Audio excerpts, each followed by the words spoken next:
Ezekiel chapter 42. Matthew Henry's Commentary on the Whole Bible. An exposition, with practical observations, of the book of the prophet Ezekiel. Chapter 42. This chapter continues and concludes the describing and measuring of this mystical temple, which it is very hard to understand the particular architecture of, and yet more hard to comprehend the mystical meaning of. Here is 1. A description of the chambers that were about the courts, their situation and structure, verses 1 to 13, and the uses for which they were designed, verses 13 and 14. 2. A survey of the whole compass of ground which was taken up with the house, and the courts belonging to it, verses 15 to 20. Ezekiel 42 verses 1 to 14.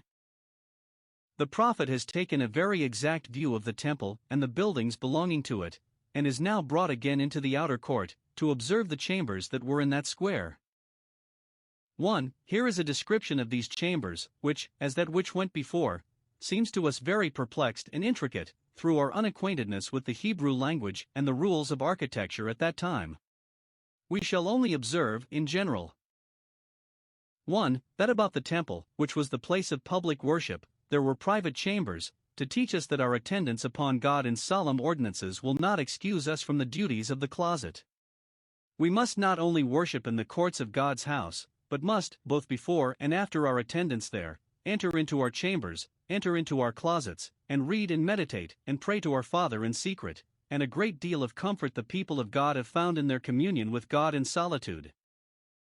2. That these chambers were many. There were 3 stories of them, and, though the higher stories were not so large as the lower, yet they served as well for retirement, verses 5 and 6.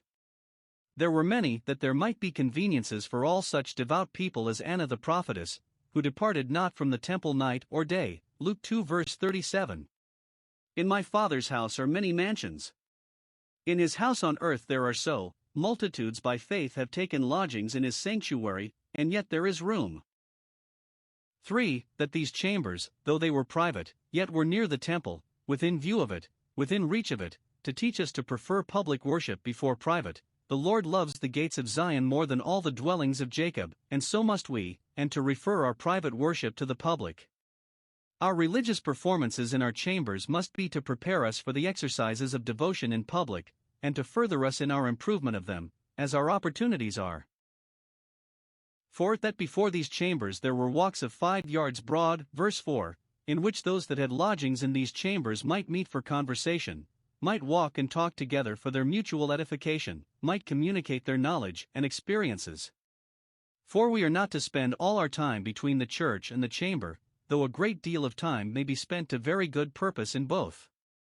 But man is made for society, and Christians for the communion of saints, and the duties of that communion we must make conscience of, and the privileges and pleasures of that communion we must take the comfort of.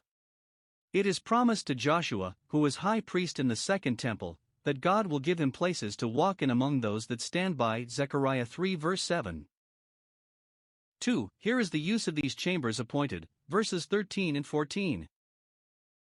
1. They were for the priests that approach unto the Lord, that they may be always near their business, and may not be non-residents. Therefore they are called holy chambers, because they were for use of those that ministered in holy things during their ministration. Those that have public work to do for God and the souls of men have need to be much in private, to fit themselves for it. Ministers should spend much time in their chambers, in reading, meditation, and prayer, that their profiting may appear, and they ought to be provided with conveniences for this purpose. 2. There the priests were to deposit the most holy things, those parts of the offerings which fell to their share, and there they were to eat them, they and their families, in a religious manner, for the place is holy, and thus they must make a difference between those feasts upon the sacrifice and other meals. 3. There, among other uses, they were to lay their vestments, which God had appointed them to wear when they ministered at the altar, their linen ephods, coats, girdles, and bonnets. We read of the providing of priests' garments after their return out of captivity, Nehemiah 7 verses 70 and 72. When they had ended their service at the altar, they must lay by those garments, to signify that the use of them should continue only during that dispensation, but they must put on other garments, such as other people wear when they approach to those things which were for the people, that is, to do that part of their service which related to the people, to teach them the law, and to answer their inquiries. Their holy garments must be laid up, that they may be kept clean and decent for the credit of their service. Ezekiel 42 verses 15 to 20.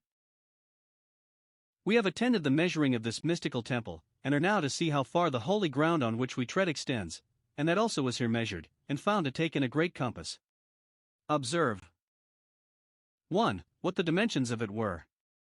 It extended each way 500 reeds, verses 16 to 19, each reed above 3 yards and a half, so that it reached every way about an English measured mile, which, the ground lying square, was above 4 miles round. Thus large were the suburbs, as I may call them, of this mystical temple, signifying the great extent of the church in gospel times, when all nations should be discipled, and the kingdoms of the world made Christ's kingdoms. Room should be made in God's courts for the numerous forces of the Gentiles that shall flow into them, as was foretold, Isaiah 49 verse 18, 60:4.